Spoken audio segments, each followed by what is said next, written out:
Меня зовут Анастасия, родилась я в деревне Лопшинга, являюсь коренной поморкой. Здесь прошло мое детство, здесь закончила 9 классов. В детстве нам рассказывали такую байку, легенду, как произошло название нашей деревни. Ехал по Белому морю Петр I, попал в штормовую погоду. Ему пришлось выйти на берегу нашей деревни. Вышел в деревню, зашел в первую избу.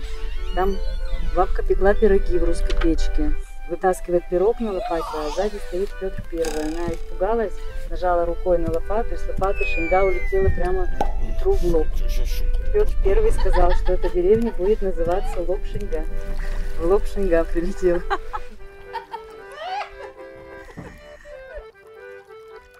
С детства помню, что море было намного дальше от самой деревни. Сейчас каждым годом приезжаем, и заметнее становится, что вода приближается к деревне все ближе и ближе. Особенно это очень заметно в штормовую погоду. Когда шторма идут, большие шторма, они достают прямо до сараев, доходят, и даже дальше сараев. Видно это по отпечаткам на песке. Мои родители, отец мой, правда, с Яйни, а мать местная. Но я сколько живу, не чувствую, чтобы море наступало на деревню. Тут и море прибыло, а тут убыло. Погода, естественно, меняется. Жарище было сейчас. Я ходил как вяленый. На солнце еще до 40 доходило тут. Не бывало никогда. Уж до 32 бывало когда-то. Бывало. И то морозом. Даже я не помню, чтобы за 30 зашкаливало. Раньше помоложе я был за Коргу, уедешь туда. Погода хорошая такая. Ты моряк, понимаешь, все испытал, нырнешь. А там ледяная вода.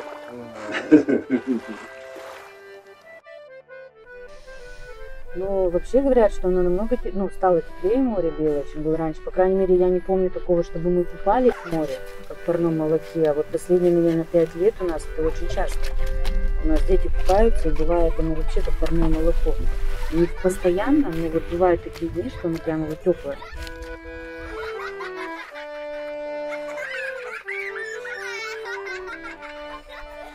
Ну, вот это лето очень теплое.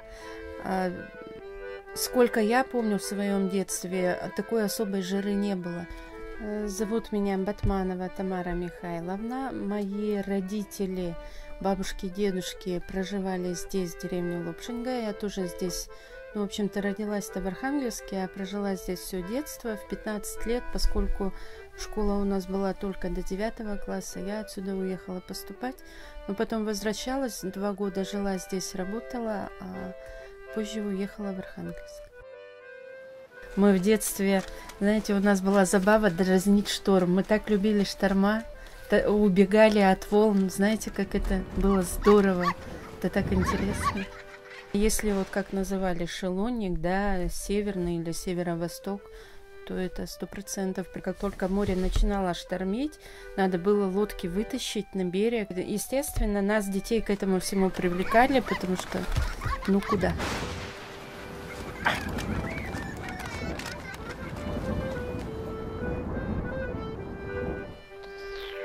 Меня зовут Галина Фадеевна Ишманова. Мне 68 лет. Я считаю, что я коренная поморка.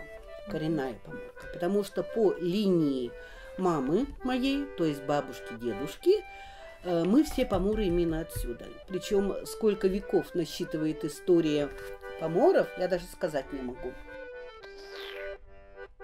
Рыбы стало намного меньше в море, однозначно. Вот, например, у нас был прекраснейший рыбозавод Пертаминский. Мы туда им тоже поставляли селедку, например. Селедку привозили огромными лодками. И ее пересыпали, когда вот серебряный поток прямо вот, я так вспоминаю из детства. Очень много было рыбы. А селедка исчезла еще из-за того, что белухи расплодились немыслимо. Вот чтобы когда-то белуху увидеть, а я из окна целые тут стаи, видно, как они прыгают, спины только там мелькают. Очень много белух. Природа очень меняется. Раньше было четко. Зима так зима, лето так лето, весна так весна. Все. Теперь же все перемешалось. Весна очень-очень ранняя, зато все лето сырое, мокрое, холодное. Иногда наоборот, затяжная весна. До июня снег лежит, до июня лежит снег. Был такой случай на моем веку, как бабушка говорила. Вот. Ну, в этом году, смотрите, жара немыслимая, без дождей. Месяц такого никогда не бывало у нас. Простудные заболевания от нестабильной погоды очень часто. Иммунитет, естественно, ослаблен. И вот влияние погоды, вы знаете, тут у нас всегда леса, даже поблизости, я уж не говорю о более далеких участках, были вот сплошняком. Шла обязательно голубика и черника. Последние 3 года черники вообще не было. Вообще не было. Ни одной ягодки. Откуда? Почему это? В том году не было вообще клюквы. Чтобы клюквы не было, у нас же болото кругом.